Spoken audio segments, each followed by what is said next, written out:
Lord. நான் இன்னைக்கு புனித மோனிகா அப்படின்றவங்கள பத்தி பேசப் போறேன். இவங்க புனித அகுஸ்தினாரோட அம்மா. இந்த அம்மா 332ஆம் ஆண்டு பிறந்திருக்காங்க. இவங்க அல்ஜீரியான்ற நாட்டுல பிறந்து வளர்ந்தவங்க.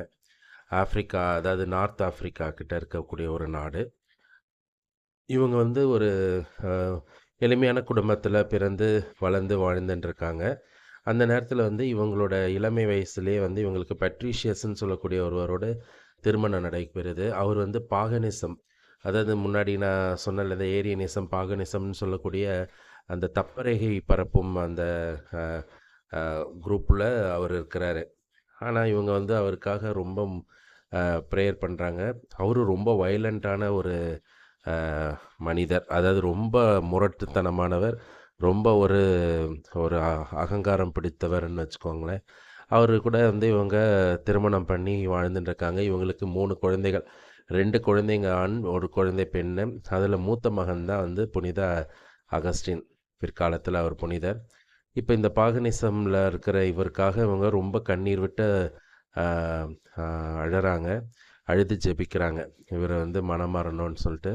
அதே மாதிரி அவரு ஒரு சில ஆண்டுகளுக்கு பிறகு மனம் மாறி, அவர் கிறிஸ்தவத்தில சேர்றாரு. அதே மாதிரி இந்த அகஸ்தீன் அவங்க 3 பசங்களும் ஞானஸ்தானம் வாங்குறதுக்கு அவர் அலோவ் பண்ணாம இருக்கிறாரு, அவர் சாகுற வரைக்கும். அந்த நேரத்தில அகஸ்டின் ரொம்ப சாக பிழிக்க போயிடுறாரு. அப்ப அவங்க ரெக்வெஸ்ட் பண்றாங்க. அவங்க வீட்டுக்கார்ட்ட ரொம்ப கெஞ்சி மன்றாடுறாங்க. அப்ப அவர் அகஸ்டின மட்டும் ஞானஸ்தானம் எடுக்கிறதுக்கு அலோவ் பண்றாரு. அப்ப இவங்க என்ன பண்றாங்கன்னாக்கா, அ அகஸ்தீன கூட்டிட்டு இட்டாலி மிலன்ற ஊருக்கு வராங்க. அங்க கொஞ்ச நாள் தங்கியிருந்து அவர அவர படிக்க வைக்கிறாங்க ஆக்சுவலா. படிக்க வைக்கும்போது தான் புனித அம்ப்ரோசியார அவங்க பார்க்குறாங்க. பார்த்து அவரோட ஆலோசனைகள பெறுறாங்க. அவர்கிட்ட போய் நெறைய கவுன்சிலிங், அவர்கிட்ட போய் நெறைய பேசுறாங்க, பாவசங்கத்த செய்றாங்க, எல்லாமே பண்றாங்க.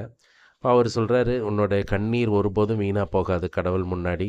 தைரியமா இரு. அவர் அ அ எல்லாமே உனக்கு நல்லது நடக்கும்னு" சொல்றாரு. சொல்லிட்டே இருக்கும்போது, அ அகஸ்தீனருக்கு 17 வயசு ஆகுது. 17 வயசாகி அவர் வளர்ந்து இதுவா இருக்கும் நல்ல இளைஞரா ஆகும்போது, அவர் பலவிதமான தவறான வழிகளுக்கு போறாரு. போய் பாவங்கள நெறைய செய்றாரு. எல்லா விதமான பாவமும் செய்றாரு. அத வெளிப்படையா ஒத்துக்கவும் செய்றாரு. அதாவது நான் இதெல்லாம் செஞ்சேன். எனக்கு எனக்கு இது ரொம்ப பிடிச்சிருக்கு. நான் செய்றேன் அந்த மாதிரி. அந்த பாவத்திலேருந்து அவர் மனம் திரும்புறதுக்கு 17 ஆண்டுகள் ஜெபம் பண்ணி, பிற்காலத்தில அவர் ஒரு மிகப்பெரிய புனிதர் ஆவறதுக்கு காரணமா இருந்த தாய். அவங்க தான் புனித மோனிகா. இவங்கள பத்தி டீட்டெயில் வீடியோ நாம பார்ப்போம். இத எல்லாருக்கும் ஷேர் பண்ணுங்க. சப்ஸ்கிரைப் பண்ண சொல்லுங்க. தெரிஞ்சவங்களெல்லாம் பார்க்க சொல்லுங்க. Praise the Lord.